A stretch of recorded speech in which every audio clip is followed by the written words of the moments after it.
ordem do Senhor, em Efésios capítulo 3, verso 10, é esta. Digam após mim: para que agora, pela igreja, a multiforme sabedoria de Deus seja conhecida dos principados e potestades nos céus. Olha a ordem dele qual é. Olha para seu vizinho, você está entendendo isso?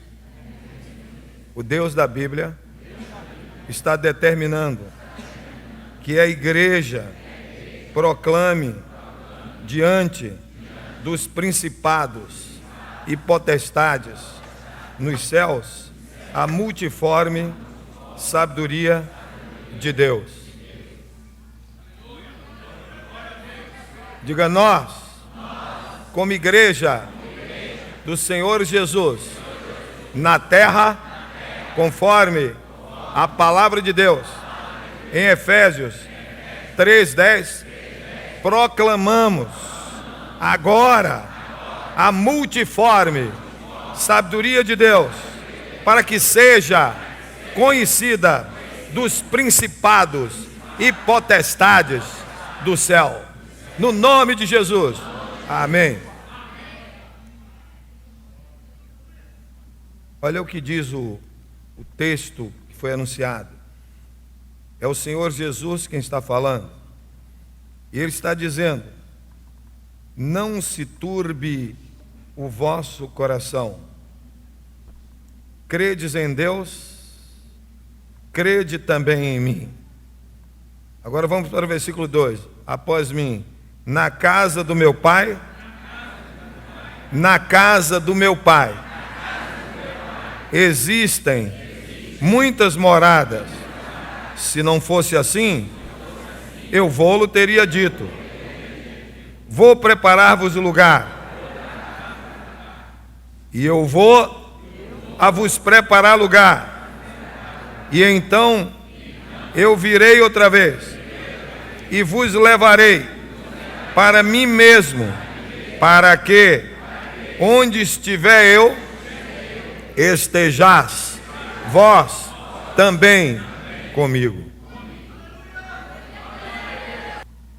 Olha para a pessoa que está do seu lado, ou atrás de você, ou na sua frente, e diga: ô vizinho, você sabia que depois da Trindade, o Pai, o Filho e o Espírito Santo, você é a pessoa mais importante nesta igreja?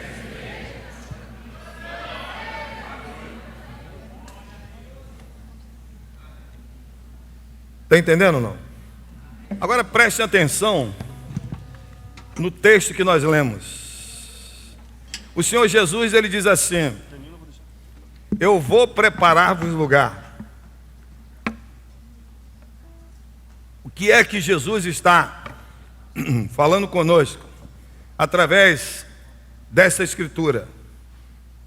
Ele está dizendo: não se perturbe, não se turbe o vosso coração, não fique inquieto, não fique estressado, não fique nervoso, não fique perturbado, preocupado a respeito de tudo isso que está acontecendo por aí. Não se atemorize, não tenha medo. Eu vou preparar-vos o lugar. Ele estava vivo ainda na terra, estava pregando o evangelho, estava falando para o povo judeu: eu vou preparar-vos o lugar. Olha, ele diz uma coisa extraordinária: na casa do meu Pai, na casa do meu Pai há muitas moradas. Olha para seu vizinho e diga: Jesus está falando que lá no céu, onde está o trono de Deus, tem espaço suficiente para construir mansões para os salvos em Cristo.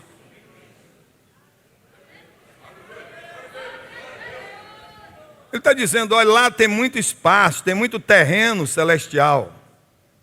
E aí eu vou subir. Ele estava dizendo, eu vou ressuscitar. Ele estava querendo dizer isso. Vou ser crucificado, vou ser sepultado, mas no terceiro dia eu vou ressuscitar. E vou subir. E quando eu chegar lá, na casa do meu Pai, no céu, no terceiro céu, como diz o apóstolo São Paulo, no lugar da habitação de Deus, eu vou começar a construir as casas, as mansões, para aqueles que forem me aceitando e me recebendo como Salvador da sua vida. Estão entendendo isso? Aqueles judeus não tiveram nenhuma dúvida do que o Senhor Jesus estava falando. Porque aqueles judeus sabiam, do ponto de vista material, como seres humanos, como gente, mesmo que eles não pudessem entender que Jesus estava falando também do mundo espiritual, mas apenas no mundo terreal, aqui na terra, eles entendiam. Porque eles sabiam que a profissão de Jesus aqui na terra era carpinteiro. Está entendendo? Olha para o seu vizinho, você está entendendo isso, vizinho? Carpinteiro para nós aqui na Bahia, em Salvador, não estou entendendo, não vamos falar no Brasil não. Carpinteiro aqui nessa terra, aqui nas terras brasileiras, é o sujeito que trabalha com madeira, faz porta, faz janela, faz construção, faz todos esses artefatos de madeira. Não é isso, não? É isso ou não é carpinteiro? É isso que é carpinteiro? Pronto, carpinteiro em Israel, na época do Senhor Jesus, era um construtor de casa. Era uma pessoa que pegava uma empreitada para construir uma casa. Está entendendo? E essa casa era construída de pedra e de madeira. Então ele fazia um contrato, recebia um valor para construir, para edificar uma casa, fazia aquelas armações de madeira, fazia a construção das paredes de pedra, está entendendo bem? E aí colocava as janelas, fabricava as portas e entregava a chave da casa pronta na mão da pessoa que contratou. Isso que é carpinteiro. Não é uma pessoa que só faz porta, banco, tábua, janela. Não é isso. Então ele era um especialista na construção de casas. Seja casas humildes ou mansões. A depender do gosto e do dinheiro que o sujeito tivesse para pagar. Entendeu ou não? É como você contratar uma construtora, tem um engenheiro, tem um arquiteto, eles vão preparar para você aquilo tudo, vão receber o dinheiro e vão lhe entregar a chave da casa pronta. É esse tipo de coisa que você tem que ter na cabeça. Não é o sujeito que faz porta. Jesus fazia porta, fazia tamborete, porque nunca foram em Israel, nunca viveram dentro de Israel, não sabe a cultura da época de Jesus, nunca viram nada. E aí tem a intenção, olha para a pessoa que está dizendo, para o seu lado, assim, pelo simples fato de você pensar que algo que você pensa é verdade, não significa que seja. Está entendendo? Pelo simples fato de você entrar numa garagem, não quer dizer que você é um automóvel. Está entendendo bem, não? Então pronto. Então quando o Senhor Jesus está dizendo, eu vou subir e vou preparar uma casa para vocês, eles não discutiram. Por quê? Diga por quê? Eles sabiam que Jesus sabia construir casas. Era assim que se dava. E ele está falando uma coisa interessante que vocês vão entender no momento que você vê a história de Miriam Menat Zeret, Maria de Nazaré, a Virgem Santa Maria, que recebeu a visitação do Gabriel Malar, do anjo Gabriel, que chegou para ela para anunciar que ela ia ficar grávida, ia ter um filho varão, ia colocar o nome desse filho Yeshua, Jesus. Estão lembrados disso, não? Estão lembrados dessa história?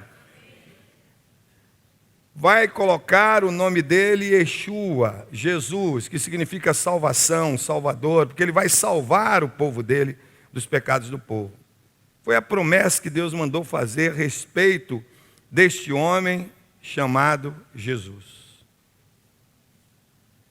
E é esse homem que, nesse momento da história que você ouve contar na Bíblia, a respeito do engravidamento de Maria pelo Ruach HaKodesh, pelo Espírito Santo, a Bíblia chama a atenção justamente nessa parte de que Maria estava desposada com Yosef.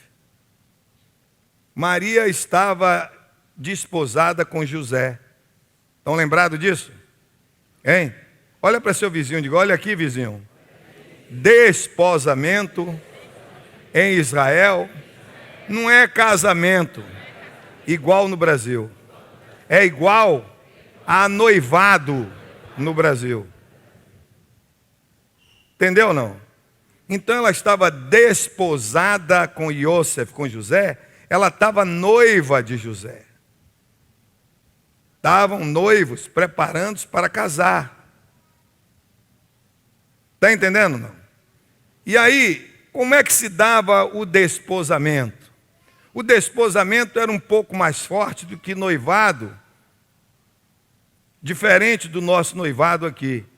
Porque o noivado aqui é um rito de passagem para o casamento.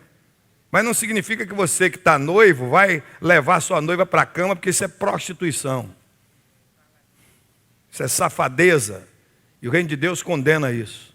Relação sexual com homem, com mulher, é no casamento. Fora do casamento é prostituição. E esse pecado de prostituição é pecado. Estão entendendo bem aí? Por isso que a Bíblia diz, ela era uma virgem. Na língua hebraica, a língua que eles falavam, a palavra é alma. Alma, alma em português, com um acento agudo no último A. Alma, diga alma. Alma significa aquilo que os romanos chamam de virgo intacta. Uma mulher que nunca foi tocada por um homem. E em hebraico tem outra palavra também para virgem, que é betulá, diga betulá. Betulá é uma mulher que tem o ímen íntegro, nunca foi desvirginada, mas já foi apertada, apalpada, beijada, mordida. Então é uma virgem, mas não é vírgula intacta. Para vocês entenderem o que é que a Bíblia está falando. E aí o que é que acontece? Ela era uma mulher que conversava com Yosef numa distância respeitável. Ele nunca tocou nela, nunca passou a mão na cabeça dela. Oh, que cabelo lindo, né? Porque tem um safado que vai chegar logo beijando, tá com o cabelinho lindo, começa assim. Dê sopa que você vai ver. A mão boba vai correr. Está entendendo o que é que Deus está falando aí, nesse versículo? Então, ela era virgem. E naquele momento ela vai para um desposamento, essa solenidade de desposamento.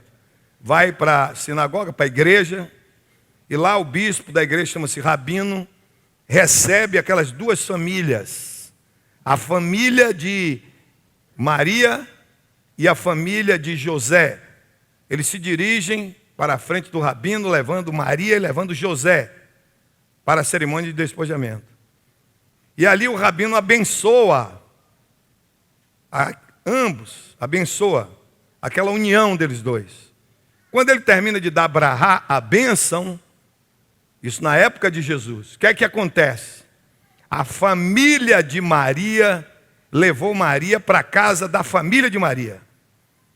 E a família de José levou José para a casa da família de José, do pai de José e da mãe de José. Levou embora, sai da sinagoga e vai para aquela casa ali, está entendendo? E na casa deles. Entendeu agora não? Quando o Yosef,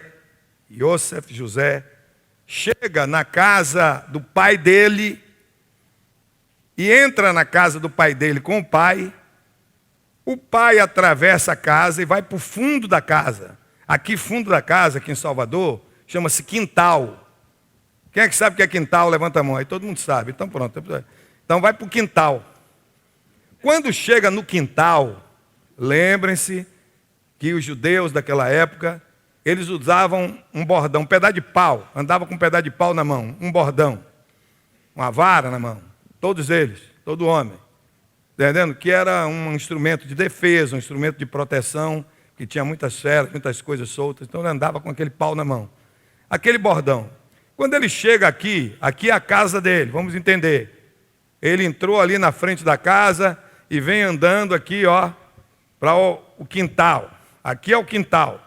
Quando ele chegou no quintal aqui com José, o filho dele, ou qualquer homem, qualquer varão que acabou de se desposar, aí o pai pega aquele bordão que está na mão dele e chega aqui, ó, nessa parede aqui, ó, que é o top da casa dele, é aqui já é o quintal, e ele puxa, risca no chão aqui na terra, um quadrado aqui, ó, vai aqui, risca aqui, vem aqui, ó, fecha aqui. E dentro desse quadrado aqui, o pai dele ali, naquele dia do desposamento, começa com ele, está entendendo bem? Começa com o noivo, o desposado, cavar o chão para fazer uma fundação para construir a casa do filho, onde o filho vai morar. Quando eles terminam de construir aquela casa, que é contígua, que é ligada à casa do pai, aí o pai vai com ele na casa da noiva e traz a noiva para viver com ele como marido e mulher.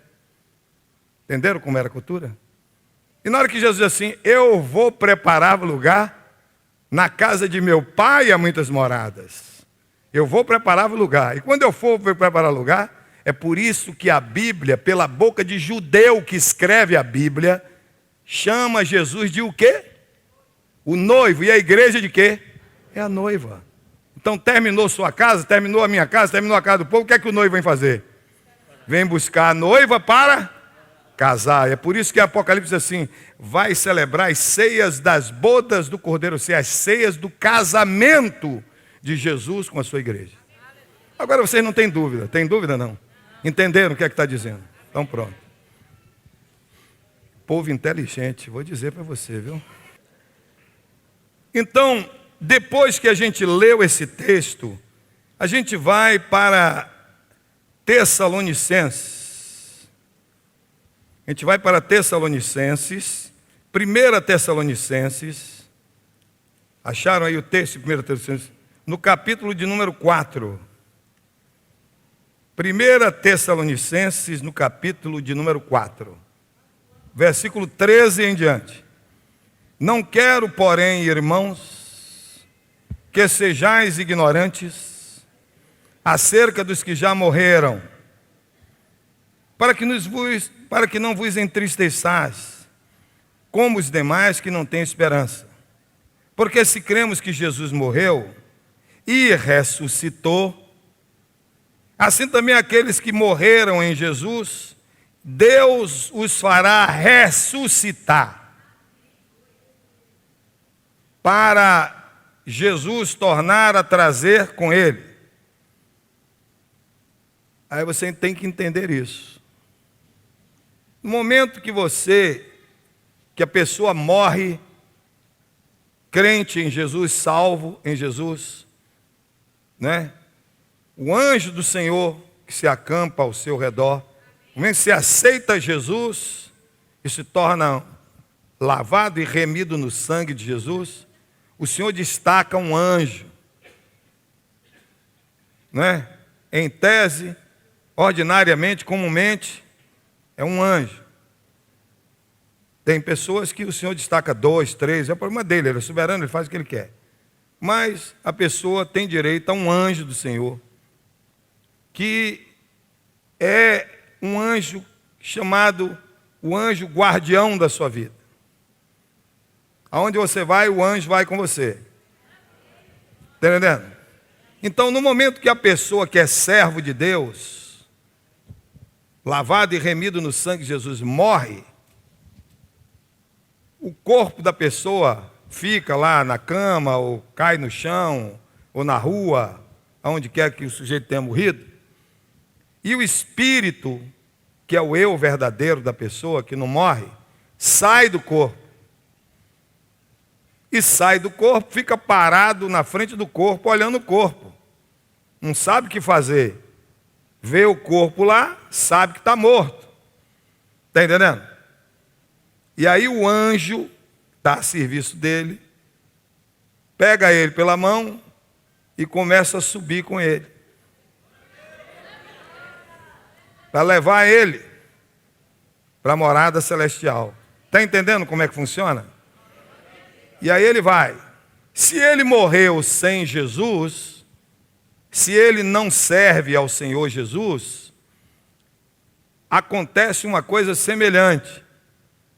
Ao invés de ser um anjo do Senhor, é um demônio do diabo que passa a reger aquela vida. E no momento que o sujeito morre, o demônio pega ele e leva para o inferno. Entenderam ou não? É assim que funciona. Quem morre com o Senhor Jesus, vai para onde Jesus está. Quem morre sem o Senhor Jesus, ou queira ou não queira, morreu com o diabo. Então vai ter que se encontrar com Satanás na morada dele, que é o inferno. Vai para a quinta das profundas dos infernos. Entendeu como é que funciona, não? Olha para seu vizinho, você está entendendo, vizinho? Se você tem Jesus, quando morrer, vai para o céu. Se não tem, quando morrer, vai para o inferno. Não existe purgatório. Isso é conversa fiada para boi dormir. Povo inteligente. E aí, as pessoas que morreram salvos vão lá para a sua morada. Tem a sua morada lá no céu. Está entendendo? Então, aí vai para lá. No dia em que Deus determinar que será a volta do Senhor Jesus para buscar a sua igreja. Estão ouvindo bem, não? Nesse dia, esses que morreram em Jesus, os salvos que estão no céu, voltam para a terra acompanhando Jesus. Aquela multidão incalculável vai acompanhar Jesus. Entenderam o que é que o texto está dizendo? Aqueles que dormiram, que morreram nele, assim como ele morreu e ressuscitou, vão ressuscitar. Significa o seguinte: eles vão voltar com Jesus. Jesus, daqui a pouco nós vamos ler o texto para você entender, não vai pisar no planeta aqui, como nós estamos pisando no chão da terra. Ele vai descer e fica em cima das nuvens. Quem olha daqui para lá não vê ele. Mas aqueles espíritos que morreram, as pessoas morreram na terra e hoje estão com Jesus, não é? Salvos por Jesus Cristo, descem para o planeta Terra para buscar o corpo. Observem que o Senhor Jesus morreu, foi sepultado, ressuscitou no terceiro dia com corpo e tudo, e subiu aos céus diante de 500 testemunhas. Eu gosto de dizer 1000 olhos vendo, mas podia ter um cego de um olho, só tinha, não, mas 500 pessoas viram ele subindo, 500 testemunhas, com corpo e tudo. Então, assim como ele é, nós temos que ser. E é por essa razão que a pessoa que morreu, você vai dizer, mas bispo, o sujeito morreu há 100 anos atrás, o que tem isso? Mas não tem mais corpo, você está com razão. Mas só que eu vou lembrar a vocês o que está escrito em Gênesis, que o corpo que eu tenho e que você tem, foi feito do pó da terra, do barro. E Lavoisier disse que em a natureza nada se perde e nada se cria. Tudo se transforma. Transformou de carne em pó. E é por isso que o homem mais sábio sobre a terra, Salomão, diz assim: e o corpo volte ao pó de onde veio, e o espírito volte a Deus que o deu. Está entendendo como é que é a dinâmica da coisa? Então, o corpo pode estar diluído, pode estar podre, acabou, não tem mais nada, mas você pode ter certeza que aonde o cara foi sepultado, a terra vai abrir a boca, o corpo vai ser formado automaticamente, como era, e ele vai entrar, o espírito vai entrar no corpo, vai levantar ali. Levanta ali. Ali já levanta. Ei, coisa linda. É um negócio assim, meio difícil de entender. Mas na hora que você começar a estudar a Bíblia acuradamente, apuradamente, você vai ver isso também. Quando Jesus morreu, que disse, Pai, nas tuas mãos eu entrego o meu espírito, e dando um grande brado ele morreu, os evangelhos dizem assim, e muitas pessoas que morreram santos no Senhor, ressuscitaram. Naquele tempo de Jesus, há quase 3.000 anos atrás, muitas sepulturas foram abertas e as pessoas saíram de dentro e voltaram para casa. Agora imagine, a mulher viúva, o marido morreu há 10 anos, está em casa fazendo a comida, chega ele e vai, Maria, ah meu Deus, é panela voando. A mulher sai doida, é uma loucura, mas aconteceu. E se você for mais atrás da época de Jesus, você vai ver a unção de poder de ressurreição do Senhor não muda. No momento que o profeta Eliseu morreu, enterraram Eliseu numa sepultura no chão, cavaram um buraco, 7 palmos de terra, meteram o cadáver dele lá. Está vendo? E aí depois de um ano que ele estava sepultado, aí as pessoas foram lá e cavaram para retirar os ossos dele. Mas na hora que iam retirar os ossos, os exércitos de amalequitas estavam invadindo Israel, os caras diziam, rapaz, vamos cair fora, senão vão matar a gente. E nesse mesmo momento tinha um sujeito que estava sendo sepultado, que ia ser colocado numa sepultura. Iam cavar a sepultura e levar o morto para botar. Na hora que eles viram o exército inimigo invadindo, o que é que eles fizeram, diz a Bíblia? Pegaram o cadáver e jogaram lá dentro da sepultura que já estava aberta, que era de Eliseu. Na hora que o cadáver bateu lá em cima dos ossos daquele homem cheio de poder, o cadáver voltou vivo e disse, estou vivo. Aí pronto. Aí os caras que estavam correndo dos inimigos voltaram para cima dos inimigos de medo. Está na sua Bíblia. Está entendendo ou não? Nós estamos lendo em 1 Tessalonicenses 4, de 13 a 17. Não quero, porém, irmãos, que sejais ignorantes acerca dos que já morreram, para que não vos entristeçais como os demais que não têm esperança. Porque se cremos que Jesus morreu e ressuscitou, assim também os que Jesus morreram ou dormem, Deus os tornará a trazer com ele. Dizemos, pois, isto pela palavra do Senhor, que nós, os que ficarmos vivos para a vinda do Senhor, não passaremos na frente daqueles que já morreram, porque o mesmo Senhor descerá do céu com um grande alarido, com um grande barulho, e com a voz do arcanjo, e com a trombeta de Deus, e os que morreram em Cristo ressuscitarão primeiro. Depois nós, os que ficarmos vivos, seremos arrebatados, juntamente com esses que morreram e que agora foram ressuscitados, nas nuvens, a encontrar o Senhor Jesus nos ares, e assim estaremos sempre com o Senhor. Portanto, consolai-vos uns com os outros, esta palavra. Entenderam aí como é a dinâmica? Pronto. Aí nós vamos passar para o outro texto também, o de baixo. 1 Tessalonicenses 5, de 2 a 4. Porque vós mesmos sabeis muito bem que o dia do Senhor virá como o ladrão de noite. Olha para a pessoa que está do seu lado, diga, ô vizinho, ô vizinha, o dia do Senhor virá como ladrão de noite. O que é que ele está dizendo? Eu sei que muitas pessoas aí pela rua já foram roubadas as suas casas, não é? O ladrão entrou de noite na casa da pessoa e roubou, não é assim? Você não lê toda no jornal? Não acontece isso? Aí você acha que o ladrão liga de dia, né, para o trabalho do sujeito ou para casa. Olha, de noite eu vou estar aí, vou levar tudo. É assim que o ladrão faz? Então o ladrão vai o quê? Invade de noite sem ninguém saber. Isso que ele está dizendo. Sem vocês estarem nem esperando, ele vem. Ele vem. Está entendendo bem? Ele vem. Agora tem uma coisa interessante que eu quero que vocês continuem comigo, para você ver por que eu estou pregando isso. O versículo de número 4. Mas vós, irmãos, já não estáis em treva para que aquele dia vos surpreenda como um ladrão. Porque todos vós sois filhos da luz e filhos do dia. Nós não somos da noite nem das trevas. Está entendendo ou não?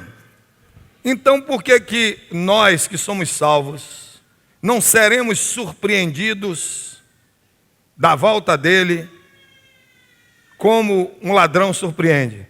Porque tem a trombeta do Senhor. Diga, a trombeta do Senhor. São os trombeteiros, os pregadores, como eu que está te ensinando isso agora. Então você já está aguardando que a qualquer momento vai ocorrer isso. A qualquer momento vai se dar isso. Vai acontecer isso. Você não vai ser surpreendido. Amém? Agora faz uma pausa. Respira fundo. Prende um pouquinho e solta agora. Pronto. Agora fez essa pausa, eu vou lhe dizer. Não existe na Bíblia nenhum momento, nenhum sinal, nada que diga o arrebatamento vai ser tal dia por isso. Quem estiver dizendo vai ser tal dia, tal hora, é um desgraçado mentiroso. O arrebatamento não existe nada. Nada. Nem tempo, nem momento marcado, nem nada. No momento que perguntaram ao Senhor Jesus, os apóstolos perguntaram ao Senhor Jesus, quando é que isso vai acontecer? Jesus disse, esse dia e essa hora, ninguém sabe. E Jesus disse, nem eu, Jesus, sei, nem nenhum anjo no céu sabe, só meu Pai, Deus é quem sabe. Está entendendo ou não? As evidências na palavra de Deus, na Bíblia, nos mostram que o arrebatamento, para acontecer, vai ser necessário que um número de pessoas salvas entrem no céu. Ou seja, um número de salvos, de pessoas que aceitam Jesus na terra, sejam registrados nos céus. E Deus estabeleceu um número que só Ele sabe. E você vê isso no livro de Tiago. Quando Tiago diz assim, o lavrador espera com paciência os frutos da terra. Quem é o lavrador? Quem é o lavrador? Jesus não é lavrador coisa nenhuma. Jesus ele foi muito claro pregando para você e para todos os judeus. Eu sou a videira, eu sou o pé de uva de verdade e meu Pai é o lavrador. O lavrador é Deus, o agricultor é Deus. Deus Pai. Não é para ter dúvida. Está na sua Bíblia. Ele disse, eu sou o pé de uva de verdade e meu Pai é o lavrador. Meu Pai é o agricultor. E a Bíblia diz, o lavrador, o agricultor, espera com paciência os frutos da terra. Pergunta ao seu vizinho, os frutos da terra, ô vizinho, são banana, laranja, mamão, melancia, é isso? Jaca mole, jaca dura, é isso? Digo, os frutos da terra são almas, vidas, pessoas transformadas pelo poder de Jesus. Salvos e remidos no sangue. Entenderam o que são frutos da terra? Então significa que Deus colocou no coração de Deus um número qualquer.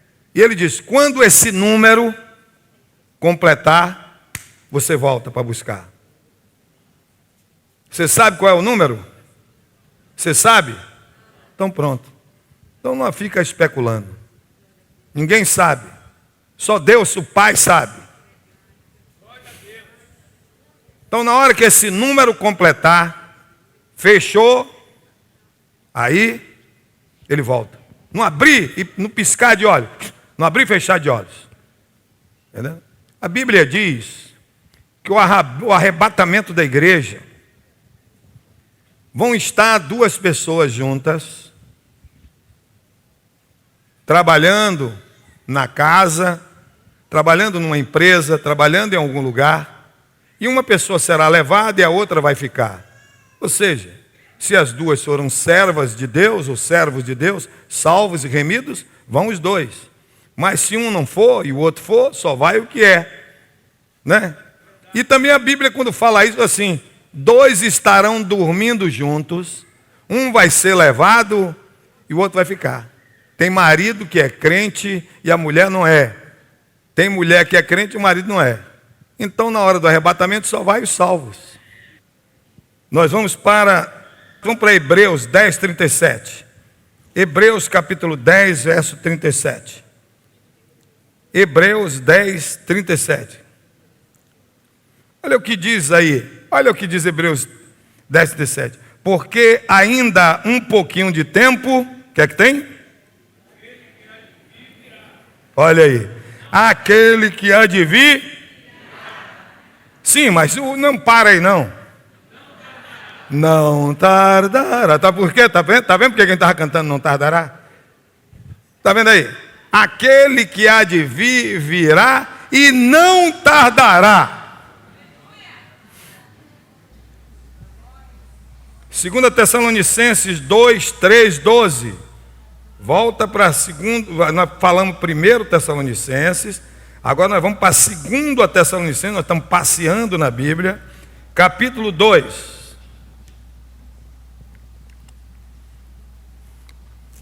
Olha o que diz a palavra de Deus. Capítulo 2. 2 Tessalonicenses 2, versos de 3 até 12. Ninguém de maneira alguma vos engane, porque não acontecerá, não será assim o arrebatamento, antes que venha a apostasia e se manifeste o homem do pecado, o filho da perdição. Está entendendo ou não? Então os pregadores, os mestres do Brasil e do mundo, estão aguardando. Eles sabem que a apostasia é quando alguém é crente e abandona e vai ser outra coisa qualquer fora do Evangelho, se desvia do Evangelho. Entendeu como é? Sabe que isso é apostasia. Então eles ficam esperando um sinal para o arrebatamento, olhando para os líderes que estão pregando o Evangelho no mundo cair, apostatar, largar, adulterar, se tornar outra coisa qualquer, como está acontecendo aí, por aí. Está entendendo? Mas não é nada disso. Olhe para a pessoa que está do seu lado e diga: a Bíblia, o Novo Testamento, foi escrito na língua grega. E em grego, apostasia é abandono do planeta Terra. E o abandono do planeta Terra, digo, o abandono do planeta Terra é o arrebatamento. Então eles confundem apostasia. A palavra apostasia no grego é assim, igual está escrito aqui, apostasia. Eles confundem essa apostasia, que é o arrebatamento da igreja, o abandono do planeta, com apostatar da fé. O cara que é crente se desvia do Evangelho, que está na sua Bíblia também.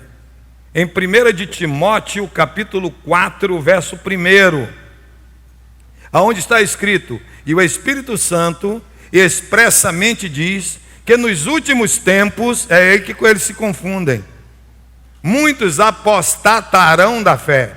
Então olhe para seu vizinho e diga: vizinho, apostasia é arrebatamento da igreja. Agora, apostatar da fé, abandonar a fé, deixar de ser crente, se desviar do Evangelho, é apostesontai. Diga: apostesontai. É aí que eles se confundem. Apostasia é o arrebatamento da igreja, o abandono do planeta. Apostesontai, abandonar a fé em Cristo e se desviar do Evangelho. Entenderam bem, não? Compreenderam? Isso é importante. Agora vamos ver se isso está na Bíblia. Apocalipse capítulo 3, verso 10. Apocalipse é o último livro da Bíblia. Apocalipse, verso 3, capítulo 3, verso 10. Olha o que Jesus diz aí. Como guardaste a palavra da minha perseverança, também eu te guardarei da hora da grande tribulação que há de vir sobre todo mundo, para arrasar aqueles que habitam sobre a terra. Está lendo aí? Está aí? Agora veja o verbo, veja o 11. Eis que venho sem demora, guarda o que tens para que ninguém tome a tua coroa. Agora Hebreus 4, 3 e 11. Hebreus capítulo 4, versos 3. Hebreus 4, acharam? Verso 3 e verso 11. Hebreus 4, 3 diz assim, 3. Porque nós os que temos crido entramos no repouso, tal como disse, assim jurei na minha ira, que não entrarão no meu repouso. O derramamento da ira de Deus vai impedir que o ímpio que não tem Jesus seja salvo, seja arrebatado. Estão entendendo ou não? E veja o que é que o 11 diz. Versículo 11 de Hebreus 4. Procuremos, pois, entrar naquele repouso, para que ninguém caia no mesmo exemplo de desobediência. E a Bíblia diz, a ira de Deus vem sobre os filhos da... Então abre a Bíblia em 1 de Tessalonicenses capítulo 5. 1 de Tessalonicenses capítulo 5. Acharam? 1 de Tessalonicenses capítulo 5.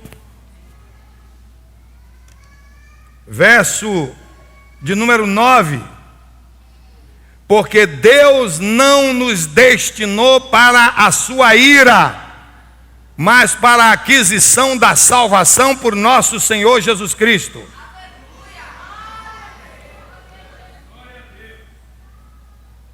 Entenderam agora? Então o arrebatamento, digo, o arrebatamento vai ser antes de que o anticristo assuma o poder na terra. Então não tem mais dúvida.